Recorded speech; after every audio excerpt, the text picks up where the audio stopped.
نستعين. بسم الله ما شاء الله، لا يسوق الخير إلا الله. بسم الله ما شاء الله، لا يصرف السوء إلا الله. بسم الله ما شاء الله، ما كان من نعمة فمن الله. بسم الله ما شاء الله، لا حول ولا قوة إلا بالله. قال رب اشرح لي صدري ويسر لي أمري واحلل عقدة من لساني يفقه قولي. اللهم صل وسلم وبارك على سيدنا وحبيبنا محمد، طب القلوب ودوائها وعافية الأبدان وشفائها ونور الأبصار وضيائها وقوت الأرواح وسر بقائها، وعلى آله وصحبه حق قدره ومقداره العظيم. أما بعد. Bismillahirrahmanirrahim. Beliaunya Syekh Ammar bin Azmi Al-Rifati Al-Jailani Al-Hasani dari Palestina, Al-Imam Masjid Al-Aqsa, dan juga cucu yang ke-27 daripada Syekh Abdul Qadir Al-Jailani, yang mana beliau memulai daripada ceramahnya malam hari ini dengan bacaan basmalah dan hamdalah serta berselawat bersama kepada baginda Muhammad SAW, yang mana mudah-mudahan semua ini, kata beliau, dimudahkan oleh Allah Subhanahu wa Ta'ala. Gerak-gerik kita, perkataan kita, lisan kita mendapatkan kemudahan semua ya Allah Subhanahu wa Ta'ala, dan semuanya itu dari Allah Subhanahu wa Ta'ala. Tidaklah ada datang suatu bala kecuali dari Allah, juga tidak ada kebaikan kecuali dari Allah Subhanahu wa Ta'ala, dan semuanya itu dari Allah Subhanahu wa Ta'ala.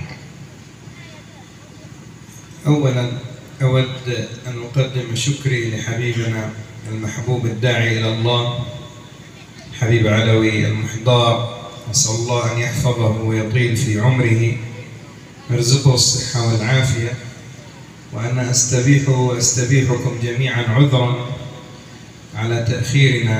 نحن صلينا الصبح في مسجد التقوى في بالي، وكان عندنا درس ثم خرجنا إليكم، لكن مع المطر والريح كان ممنوع خروج السفن، فتأخرنا هذه المدة حتى جئناكم إن شاء الله، فأنا أعتذر منكم على هذا التأخير.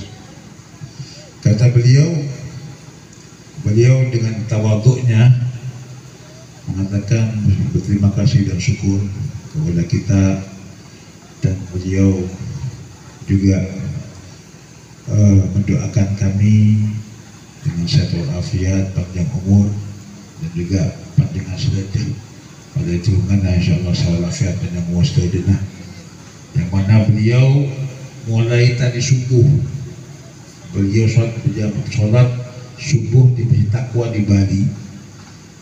Kemudian beliau mengajar sana, ada acara apa namanya seperti daurah gitu, pesantren kilat di Bali di Masjid Taqwa ini. Kemudian beliau langsung berangkat dari Masjid Taqwa ini ke sini, ke Lumajang, karena Bapak jarak jauh, beliau mengawali berangkatnya. Cuman beliau sangat menyesal sampainya di pelabuhan Bali itu, gak taunya ada hujan, ada angin, sehingga pemerintah Bali melarang semua kapal untuk melintas untuk nyebrang ke Banyuwangi, takut ada apa-apa. Akhirnya beliau pun menunggu mulai pagi itu sampai mau maghrib tadi. Beliau telepon, anaknya telepon ke kami, kalau baru turun dari dari kapal penyeberangan mau maghrib tadi. Kami bingung, ini ada pengawalan nggak ini, takut nggak nutupi. Waduh, nggak kejadian. Alhamdulillah belum nyampe, itu pun belum menunggu mulai pagi sampai sore di sana, karena kapal nggak boleh nyebrang. Alhamdulillah mau maghrib baru bisa nyebrang, sampai di Banyuwangi sudah mendekati maghrib atau pas maghrib juga. Dan beliau dengan rasa semangatnya berdakwahnya dengan rasa ikhlasnya. Beliau kejar dari Banyuwangi ke sini. Alhamdulillah nyampe ini kalau secara akal yang mungkin belum nyampe ini sampai sini. Alhamdulillah, masya Allah, ini karomahnya beliau, ini karomah Syekh Ammar ini bisa nyampe ini dengan sangat capek dan keadaannya sudah amburadul sudah, cuma beliau tetap semangat dan tetap untuk dakwahnya di jalan Allah Subhanahu wa taala, dan alhamdulillah ketemu dengan semua pada malam hari ini.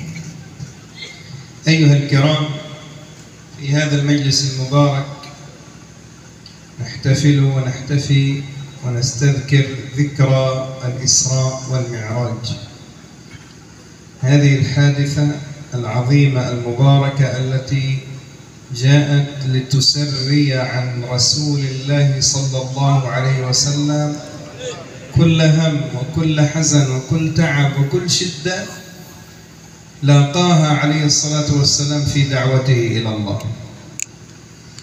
Kata beliau, yang mana malam hari ini dalam rangka memperingati Isra dan Mi'rajnya baginda Muhammad SAW, ini adalah suatu kisah, suatu cerita yang mana dimudahkannya baginda Muhammad SAW oleh Allah Subhanahu wa taala.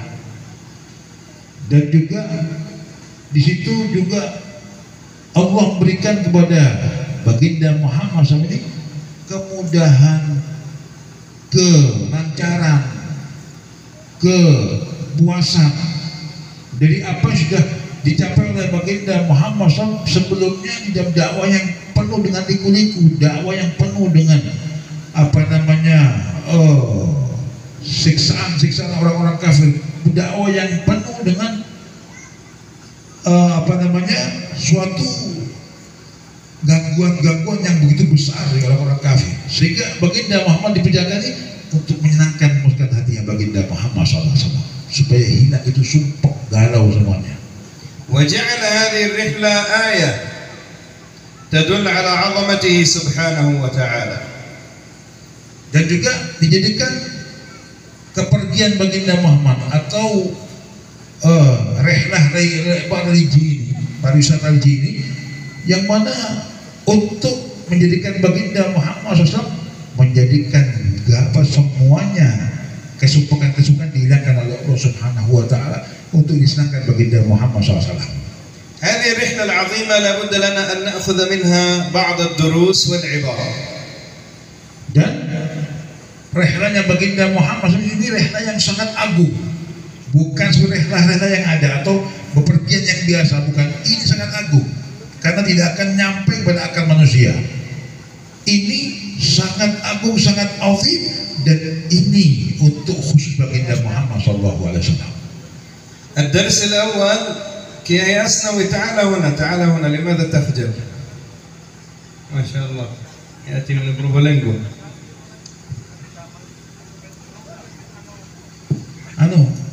Panitia itu kayak Asnawi itu datang itu pas tawadu kayak Asnawi tak ketela dia itu. الله سبحانه وتعالى قال في القرآن العظيم: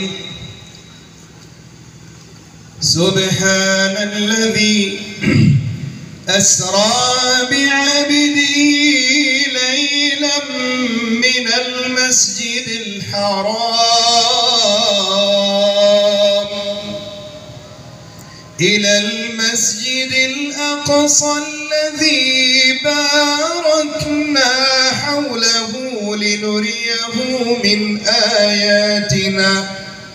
أول درس، الله سبحانه وتعالى قال سبحان الذي أسرى بعبده، ما قال بنبيه، ما قال برسوله، ما قال بمحمد، بل بعبده. قال لأن مقام العبودية أجل وأرفع لمن أراد الرقي عند الله سبحانه وتعالى ورفعة الدرجة. Yang mana kejadian Isra Mi'raj ini sangat banyak pelajaran yang bisa kita timba. Di antaranya kata beliau, Kata beliau di dalam firman-Nya Allah Subhanahu wa taala, subhanalladzi asra bi 'abdihi lailan min al-aqsa al-aqsa alladzi barakna hawlahu. Kata beliau yang mana di dalam ayat ini subhanalladzi asra bi 'abdihi, ini sudah menunjukkan ilmu di sini. Allah dia mengatakan dengan binabihi bi Muhammadin, bukan kepada nabinya, bukan kepada Nabi Muhammad langsung mengatakan, enggak, bi abdihi, itu dengan hambanya. Allah perjalakan dengan hambanya ini. Di sini sudah menunjukkan bagaimana kata beliau Syekh Ammar bahwasanya kedudukan di sisi Allah Subhanahu wa taala itu, kedudukan ubudiyah, kedudukan hamba itu lebih tinggi, lebih agung dibandingkan yang lain, lebih mulia di sisi Allah Subhanahu wa taala. Kedudukan hamba yaitu orang-orang yang beribadah kepada Allah, orang-orang yang ahli ibadah kepada Allah Subhanahu wa taala. Makna al-ubudiyyah ya kiram, qal huwa al-khudu' wal-tadhallul wal-iftiqar wal-khawf wal-mahabbatu ma'an. يخاف العبد من ربه لكنه يحب ربه. حاله والذين آمنوا أشد حبا لله. المحب لربه قال يفعل الأوامر وينتهي عن النواهي محبة وتقربا إلى الله سبحانه وتعالى. Yang mana kedudukan ubudiyah, kedudukan hamba ini sangat mulia, sangat tinggi si Allah Subhanahu wa taala. Dan arti ubudiyah kata beliau yaitu orang yang tawadhu, orang yang khusyuk, orang yang tadallul, orang yang merasa hatinya atau dirinya jelek di hadapan Allah Subhanahu wa taala, bukan merasa lebih baik di hadapan Allah taala. Dan orang yang takut kepada Allah, bukan takutnya kita dengan mati ya, dicoba punten, takutnya dengan Allah Subhanahu wa taala. Apa takut bagaimana? Kata beliau yaitu takut yang mengamalkan semua perintah Allah Subhanahu wa taala dan menjauhkan larangan Allah Subhanahu wa taala, menjauhkan diri dari larangan Allah. Ini takut namanya. Dan itu ketakutan ini penuh dengan kecintaan kepada Allah Subhanahu wa taala. Takut cuma cinta, makanya kata Allah Subhanahu wa taala berfirman-Nya, yang mana wahai orang beriman, kamu takut cuma kecintaan yang besar kepada Allah Subhanahu wa taala. Maqam al-ubudiyyah ya kiram maqam kabir. Qal bimaqam al-ubudiyyah qal يقوم العبد بتنفيذ أمر سيده محبة وقربا من سيده. لو أن أحدا من الناس يعمل عند رئيس أو عند ملك يفعل كل شيء يحبه هذا الملك حتى يتقرب من هذا الملك، فكيف بملك الملوك جل جلاله؟ قال لا بد أن نتذلل ونفتقر ونفعل الطاعة ونحن نريد القرب منه سبحانه وتعالى ونريد رفعة الدرجة. لذلك سيدنا النبي عليه الصلاة والسلام الله غفر له كل ذنوبه، ما تقدم من ذنبه وما تأخر، لكنه كان يقوم الليل حتى تتورم قدماه، لا يصلي صلاة الفريضة، لا يصلي السنن الراتبة، وإنما يقوم من الليل في صلاة الليل نافلة. قال لماذا يا رسول الله تفعل ذلك؟ تتورم قدماك، يسيل منهم الدم وأنت واقف متذلل خاشع لله سبحانه وتعالى، وقد غفر الله لك من ذنبك وما تقدم من ذنبك وما تأخر. فكان النبي عليه الصلاة والسلام رده: أفلا أكون عبدا شكورا، أفلا أكون عبدا شكورا. كيف بي وأنا لا أشكر الله سبحانه وتعالى على نعمه؟ كيف لا أشكر الله سبحانه وتعالى على نعمه الظاهرة والباطنة؟ كيف لا أقوم بهذه الأعمال محبة وقربا منه سبحانه وتعالى. Dan arti ubudiyah kata beliau ini yang mendapatkan kedudukan yang tinggi dan mulia insya Allah Subhanahu wa ta'ala. Karena memang ubudiyah ini, orang-orang ahli ibadah ini memang hatinya semua untuk ibadahnya kepada Allah SWT, untuk takarrub kepada Allah Subhanahu wa ta'ala, sehingga disitulah akan mencapai kecintaan yang besar. Justru kita ini mengamalkan ibadah, mengamalkan perintah Allah ini menimbulkan kecintaan yang besar nantinya. Yang mana kata beliau ubudiyah ini orang-orang yang mengamalkan semua perintah Allah dan menjauhi larangan dari Allah, yang mereka ini memang betul-betul sangat taatnya kepada tuannya. Apa yang diperintahkan tuannya, yaitu sudah. Ini arti ubudiyah, yang semuanya untuk ibadahnya kepada Allah Subhanahu wa ta'ala dan untuk dekatnya dengan Allah ta'ala. Seperti beliau mencontohkan bagaimana kalau panjenengan seumpamanya menjadi pegawainya raja atau pegawainya pemerintah. Bagaimana ketika kalian ingin dekat dengan raja ini, menjadikan dicintai raja ini, apa yang diperintahkan oleh raja ini sampean nggih, sami'na wa ata'na, saya dengarkan dan saya amalkan. Semua perintah dikerjakan, semua larangan ditinggalkan. Perintahnya raja, maka raja pun akan senang dengan sampean, akan dekat dengan sampean. Ini raja manusia. Dan bagaimana dengan maharaja, yaitu Allah Subhanahu wa ta'ala, tatkala panjenengan mau melaksanakan semua perintah Allah Subhanahu wa ta'ala dan menjauhi semua larangan Allah ta'ala, panjenengan lebih mendapatkan kedudukan yang sangat tinggi, bahkan akan mendapatkan kecintaannya Allah Subhanahu wa ta'ala. Bagaimana baginda Muhammad SAW?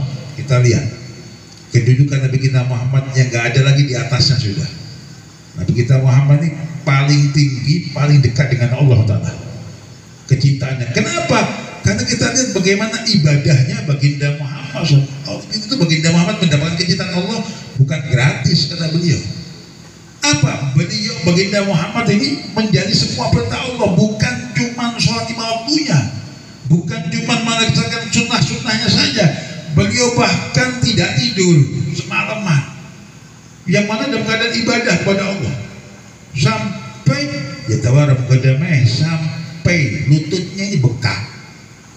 Sehingga para sahabat bingung, ya Rasulullah, engkau sudah mendapatkan jaminan Allah Subhanahu wa ta'ala, ghafara ma taqaddam wa ma ta'akhkhar. Engkau mendapatkan jaminan ampunan sebelum dan sesudahnya, diampuni oleh Allah, sudah gak punya dosa, maksum. Apakah masih begini ibadahku ya Rasulullah sampai bengkak? Belum pian untuk jam susu pak kina pagi kita telah bawa teman dan kaji Nabi punten pak, bukan cuma perintah sholat wajib aja saja, semalam gak tidur, sehingga mereka menangis dengan Rasul yang sangat menyedihkan. Sehingga tanya Rasulullah, lima kenapa ya Rasulullah kok dengan ini, dan engkau ini Nabi, dan engkau ini sudah gak punya dosa, apakah begini masih ya? Apa janji baginda, apa jawaban baginda Muhammad SAW yang sangat tawadhu, afal akuna abdan syakura. Wahai para sahabat, engkau gak bangga, gak senang lihat aku syukur pada Allah. Kenapa? Indah syukur aku pada Allah, karena Allah sudah berikan padaku kenikmatan, kelebihan semuanya, maka indah syukur aku kepada Allah Subhanahu wa ta'ala. Ya kiram, وهذا أيضا عند مقام الرفعة ما نسي مقام العبودية عليه الصلاة والسلام. لما أسري به أول شيء الله سبحانه وتعالى جمع له جميع الأنبياء والرسل 124,000 نبي ورسول جمعوا حتى يحقق أعلى مراتب العبودية وأرقى مراتب العبودية بأن يصلي بهم رسول الله إماما. قال وهذا درس لنا أن الإنسان لا يشغله شيء عن طاعة الله ولا عن الصلاة، حتى ولو كان في أعظم مراتبه وفي أعظم مراتب رقيه، قال لا بد أن يكون حاله حال المصطفى صلى الله عليه وآله وسلم.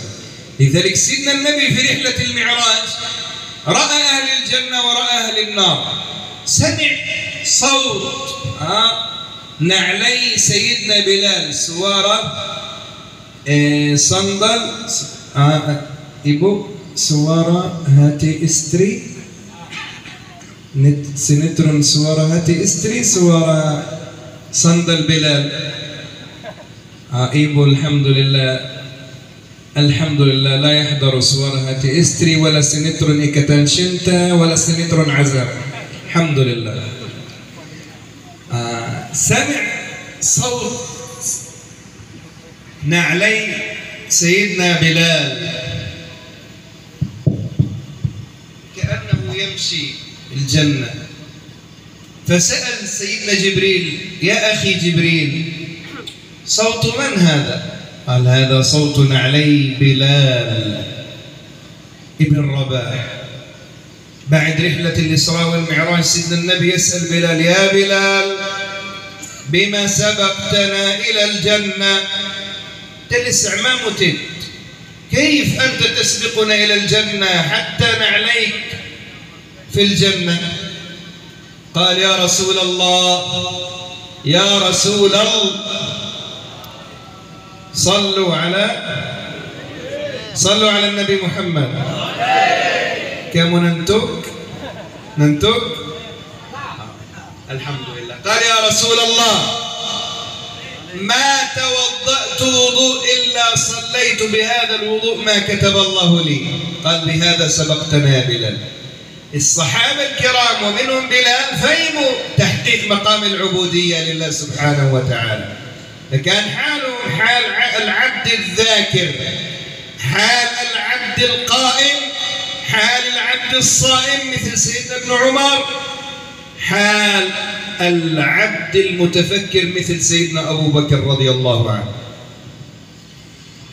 Yang mana tatkala kejadian Isra Mi'raj, lihat ini kedudukan ubudiyah kata Syekh Hamar. Tatkala Isra Mi'raj itu baginda Muhammad SAW berjumpa dengan semua para nabi, para rasul sebanyak lebih daripada 20.000 para nabi, para rasul, lebih daripada 20.000 nabi rasul. Cuma tatkala menjadikan atau dijadikan imam di situ untuk mengimami para nabi rasul ini, yang tujuh adalah nabi kita baginda Muhammad SAW. Kenapa? Karena mereka semua nabi rasul ini sudah kedudukannya, ubudiyahnya juga masya Allah semuanya karena nabi rasul ya. Ternyata ketika jadi imam baginda Muhammad SAW, kenapa? Di situ baginda Muhammad melebihi ubudiyahnya, ibadahnya, dari istiqomahnya, tawaduknya, rasa takutnya, rasa hinanya di hadapan Allah melebihi, sehingga ditunjuklah baginda Muhammad SAW menjadikan imamnya para nabi rasul 20.000 lebih itu. Ini maka baginda Muhammad SAW. Dan juga nabi kita Muhammad SAW dari sangat tingginya kedudukan ubudiyahnya, beliau baginda Muhammad SAW diperjalankan Mi'raj yang juga bisa melihat langsung keadaan surga, keadaan neraka. Itu ada yang bisa lihat ini baginda Muhammad SAW. Ini pelajaran nabi kita Muhammad SAW. Bahkan yang mana tatkala nyampe masuk di surga ditunjukkan oleh Allah SWT ada satu pasang sandal kata beliau yang sangat cantik, sandal surga Pak ini. Beli sandal orang deno, sandal surga nih kah? Tanah nabi Pak, tanah surga nih Pak. Nih kebetulan ya nggak emas Pak, koneng emas. Eki, nih kedebu na surga, sandal boleh. Ini ditanya oleh baginda Muhammad SAW, wahai saudaraku Jibril, itu kok ada sandal? Bahkan kata beliau, baginda Muhammad mendengar jalannya sandal ini, mendengar jasa tak tak tak tak tak tak dengar. Kata beliau, bukan seperti ibu-ibu mendengarnya, melihatnya ikatan cinta, suara hati istri. Bu, sinetron tok, drama tok saya tengok. Sinetronnya hafal semua kata saya aman. Kalau surutkan tak ada yang sekali. Mendengar sandal ini, tanya baginda Muhammad SAW, wahai saudaraku Jibril, ini sandal siapa ini? Kok begini cantik bagus? Inilah ya Rasulullah sandalnya Bilal bin Rabah. Loh, kok bisa nyalep saya ini bapak Bilal bin Rabah ini? Mak bisa kesahatnya psiko di Bilal. Mudah apa Bilal ya? Sehingga ketika saya Isra Mi'raj dipanggil Bilal, tanya, wahai Bilal, ngerjakan apa kamu ini? Kamu sudah nyalep aku. Di sana kamu sandal kamu sudah ada sana. Aku gak punya sandal di surga. Kamu sudah punya sandal. Kok bisa nyalep aku? Apa kamu? Amal apa kamu? Ini kata Syekh Hammar, beliau Syekh Bilal bin Rabah ini juga sudah memahami apa arti ubudiyah itu. Beliau pun mengikuti baginda Muhammad SAW supaya bisa masuk ke dalam ubudiyah ini. Itu orang yang takut, orang yang mutawadhu, orang yang khusyuk, orang yang merasa hina di hadapan Allah Subhanahu wa taala, sehingga beliau pun bisa mendapatkan sirinya baginda Muhammad, mendapatkan sandal ini. Ditanya, apa wahai Bilal? Amal apa kamu? Alhamdulillah ya Rasulullah, kami ini mengikuti ya Rasulullah. Ingin mendapatkan ubudiyah ini, yang mana kami setiap wudhu tidak batal wudhu kami, kecuali ketika batal kami berwudhu dan kami langsung sholat 2 rakaat. Inilah yang didapatkan ya Rasulullah. لذلك يا كرام هذا الدرس لابد أن نتعلم منه كيف نحافظ على مقام العبودية. صلاة الفريضة، النافلة، الذكر، الفكر، دعوة الناس إلى عبادة الله سبحانه وتعالى. العبادات المفروضة كلها قال هي سبيل إلى محبة الله في الحديث القدسي: وما تقرب إلي عبدي بشيء أحب إلي مما افترضته عليه. قال هذا أول مقام من مقام الولاية. من عاد لي وليا فقد آذنته بالحرب. وما تقرب إلي عبدي بشيء أحب إلي مما افترضته عليه. تؤدي الفرائض، هذا أول مقامات العبودية. قال: وما يزال عبدي يتقرب إلي بالنوافل حتى أحبه. الزيادة كل ما زدت في النافلة، نافلة الصوم، نافلة الصلاة، نافلة الذكر، كلما زدت في مقام المحبة والارتقاء من الله سبحانه وتعالى. فكيف يا كرام احنا تكون حياتنا حياة العبد الذاكر الشاكر كحال العبد المحبوب نبينا محمد صلى الله عليه وسلم. Kata beliau, yang mana kedudukan ubudiyah ini, kedudukan yang sangat tinggi, sangat mulia ini, yang dicapai baginda Muhammad SAW, juga bisa mencapai Sayyidina Bilal bin Rabah ini. Ini memang orang-orang yang melebihkan ibadahnya untuk Allah Subhanahu wa taala. Bukan cuma yang diwajibkan aja. Melebihkan inilah mendapatkan maqam ubudiyah. Bahkan kata beliau yang difirmankan oleh Allah Subhanahu wa taala dalam hadis kursi, barang siapa yang mendekat aku dengan kewajiban ini, maka aku lebih cinta. Ini sudah mendapatkan maqam ubudiyah. Kenapa kita menghasilkan kewajiban ini? Sudah mendapatkan maqam ubudiyah sudah. Karena kita ngerjakan wajibnya dari Allah, ya sholat di waktunya, ya puasa Ramadannya, ya zakat hajinya. Cuma bagaimana tatkala diteruskan oleh Rasulullah, oleh Allah Subhanahu wa taala, dan bagi siapa yang mendekat dengan sunnah-sunnahnya, maka aku lebih cinta lagi. Kita bukan wajib, sunnahnya kita lihat, lebih cinta lagi, lebih mendapatkan maqam lagi. Makanya gak kaget bagaimana orang-orang yang ahli ibadah ini. Kata Allah Subhanahu wa taala, Barang siapa yang mengganggu, man adzani wa faqad adzantu bil haram. Barang siapa yang mengganggu para wali-waliku, maka dia mengumandangkan perang dengan aku. Hati-hati. Kenapa?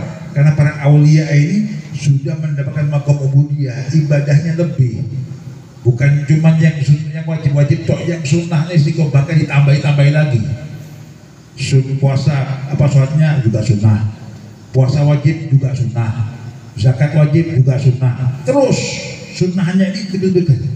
Maka mereka mendapatkan kedudukan yang sangat dapat perhatian yang besar dari Allah Subhanahu wa Ta'ala. Dan mereka ini yang mendapatkan maqam keubudiyah ini, mereka Allah Subhanahu wa Ta'ala lebih mencintainya seperti cintanya Allah kepada baginda Muhammad SAW. Lanjut terus Pak. Berapa waktu? Sampai jam Pak, sampai jam 10 jam. Salat subuh? Sampai subuh. Ibu, maaf, hari malam minggu. Sallu ala Nabi Muhammad. دروس الإسراء والمعراج كثيرة، لكن هناك درس آخر نريد أن نتعلمه خصوصا ونحن نعيش في ظل واقع مرير مليء بالفتن، مليء بالتقلبات، مليء بالفتن الخارجية التي حتى وصلت إلى داخل بيوت المسلمين وأفسدت حياة البيوت وأفسد الحياة الزوجية. وهذا الدرس مهم من الإسراء والمعراج. Di dalam pelajaran Isra Mi'raj ini sangat banyak. Kejadian Isra Mi'raj ini sangat banyak pelajaran itu, sangat banyak.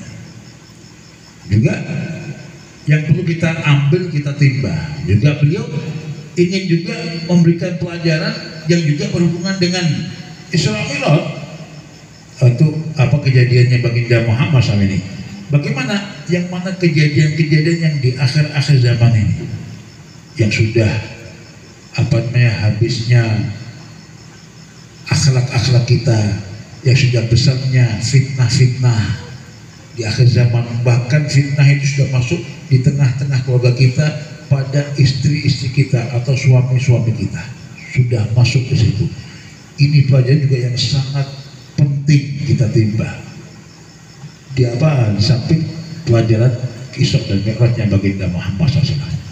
قبل رحلة الإسراء والمعراج سيدنا النبي عليه الصلاة والسلام تعرض لأعظم شدة، وهي موت عمه أبو طالب. ما كان مسلم لكن كان مدافع عن دعوة سيدنا النبي، وموت السند والظهير الأول لسيدنا النبي عليه الصلاة والسلام، ألا وهي زوجه السيدة خديجة الكبرى رضي الله عنها. وسمي هذا العام بعام الحزن، لكن هنا نريد أن نقف قليل لأن الوقت متأخر عن درس السيدة خديجة الكبرى رضي الله عنها. Yang mana kejadian Isra dan Mi'raj baginda Muhammad SAW ini memang suatu pelajaran yang sangat besar dan sangat banyak. Dijadikan Isra Mi'raj kepada baginda Muhammad SAW karena juga di tahun itu pada baginda Muhammad SAW mengalami musibah-musibah, sehingga baginda Muhammad sudah full. Kalau kita memori full sudah ya, memori full. Kalau kita yang terjadi mungkin stres kita. Kenapa? Sangat besar kejadian musibah pada baginda Muhammad SAW. Tatkala meninggal Sayyidina Abu Talib, itu Abu Talib belum Islam kata beliau, cuma beliau ini yang sangat menjaga baginda Muhammad, yang melindungi baginda Muhammad, yang mengcover baginda Muhammad, yang menjadikan tamengnya baginda Muhammad. Apapun dakwah Rasulullah itu Sayyidina Abu Talib yang depan untuk menghalang-halangi orang-orang kafir mengganggu. Juga di tahun itu juga istri tercintanya baginda Muhammad SAW, Sayyidatuna Khadijah Kubra, meninggal di tahun itu. Yang baginda Muhammad sudah sangat galau, sudah meninggal pamannya, meninggal istrinya. Tambah galau, belum kejadian yang lain masih.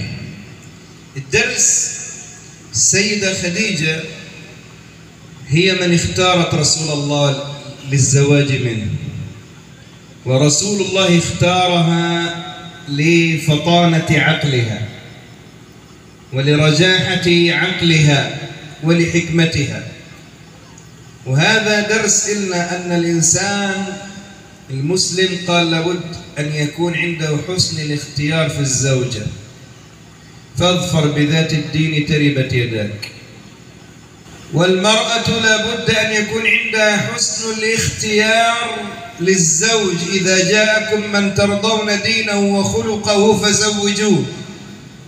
لا نطلب المال ولا الجاه، وإنما يكون أساس الاختيار بين الزوجين قائم على الدين وعلى الأخلاق، لأنه هذا الأساس الذي يبنى به البيت الذي تكون لبناته مبنية على المودة والسكينة والرحمة، ثم تكون اللبنة الأولى في الذرية الصالحة بعد ذلك.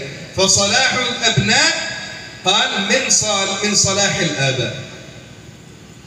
Baginda Muhammad SAW ini juga penuh pelajaran untuk kita bagaimana tatkala baginda Muhammad SAW mengawini Sayyidatina Khadijah Kubra radhiyallahu anha wa anha.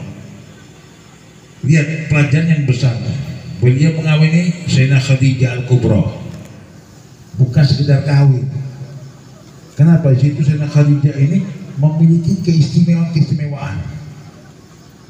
Beliau Sayyidatina Khadijah mempunyai akal yang sangat cerdas dan juga mempunyai akhlak yang sangat dalam. Di samping juga beliau orang yang kaya, ya, termasuk konglomerat Mekah waktu itu Sayyidatina Khadijah ini. Juga mempunyai ketawaduan. Sehingga di Rasulullah ini semua menjadikan maslahat. Maka saya kabar kalian para laki-laki kalau mau kawin jangan asal lihat wajahnya aja, dengan asal cantik beres sudah, sugih beres sudah. Jangan lihat yang pertama ada kata beliau agamanya bagaimana, satu jalur gak. Ini merupakan asas, ini merupakan pondasi untuk menjadikan perkawinan yang langgeng, yang mawaddah warahmah wasakinah, dan akan menimbulkan melahirkan anak-anak yang soleh dan soleha nanti. Jangan asal lihat orangnya ini cantik, sugih, sudah beres sudah. Begitu juga para perempuan, jangan melihat yang untuk yang untuk jadikan imam rumah tangganya atau suaminya ini sugih dan mendapat kedudukan pejabat. Bukan itu bukan menjadikan mawaddah warahmah wasakinah itu. Cari agamanya bagaimana, satu jalur enggak yang nanti membuahkan anak-anaknya, duriyahnya itu bagaimana nanti ke depannya ini. Ini yang penting kata beliau, dan itu yang diamalkan oleh baginda Muhammad sallallahu alaihi wasallam. ثم قال حسن الاختيار يكون منه الذرية الحسنة. السيدة خديجة منها كل أبناء وذرية النبي عليه الصلاة والسلام إلا سيدنا إبراهيم ابن النبي عليه الصلاة والسلام، لكن كل ذرية النبي عليه الصلاة والسلام والذرية الموجودة أصل السلالة المرأة الصالحة التي عندما جاء الوحي على رسول الله كان حال المرأة الصالحة أن تقف مع زوجها في الشدة في الضيق قبل الفرج. هذه خصال المرأة الصالحة. قالت له ما أعلمك إلا أنك تقري الضيف وتعين صاحب النائبة، لن يخزيك الله أبدا. وأعانت سيدنا النبي في دعوته. والمرأة الصالحة من صفاتها أنها تعين زوجها على طاعة الله سبحانه وتعالى، قبل أن تعينه على الصبر على النوائب. Baginda Muhammad SAW mengawini Sayyidatina Khadijah. Bagaimana Khadijah ini mempunyai keistimewaan, kelebihan-kelebihan yang begitu unggul. Sayyidatina Khadijah ketika Rasulullah tahu ya, ini bakalnya gangguan yang datang ini bakal besar nanti, ya dari orang kafir, ya dari orang dalam luar, ya milih Sayyidah Khadijah. Yang akan terjadi nanti bagaimana kekerasan hidup ini, bagaimana pengganggu nantinya, bagaimana akan menyumpahkan hati. Ini sudah dibaca oleh baginda Muhammad SAW. Maka ketika mengawali Sayyidah Khadijah, datang gangguan, Sayyidah Khadijah tenang. Datang suatu kesumpahan, Sayyidah Khadijah tenang. Datang suatu yang mencekam, Sayyidah Khadijah tenang. Dan ini sifat perempuan yang soleha. Makanya perempuan soleha itu kata beliau itu perempuan yang membantu tatkala lelakinya atau suaminya ini untuk ibadah, bukan bantu suaminya untuk maksiat. Ketika dia ibadah dibantu, didukung, disupport. Ini perempuan soleha. Bukan ketika suaminya main togel, main ini didukung, iya pokoknya berpesan apa-apa lah. Oh, bukan begitu. Yang Rasul yang mendukung ibadahnya, mendukung kepada takarubnya kepada Allah Subhanahu wa Ta'ala. Inilah bagaimana pilihan baginda Muhammad Sayyidah Khadijah, mempunyai anak-anak yang soleh. Beliau pun juga punya anak Sayyidina Ibrahim dan anak-anak yang lain, yang mana membuahkan anak-anak yang soleh, anak-anak yang solehah dari Sayyidah Khadijah Al-Kubra radhiyallahu anha wa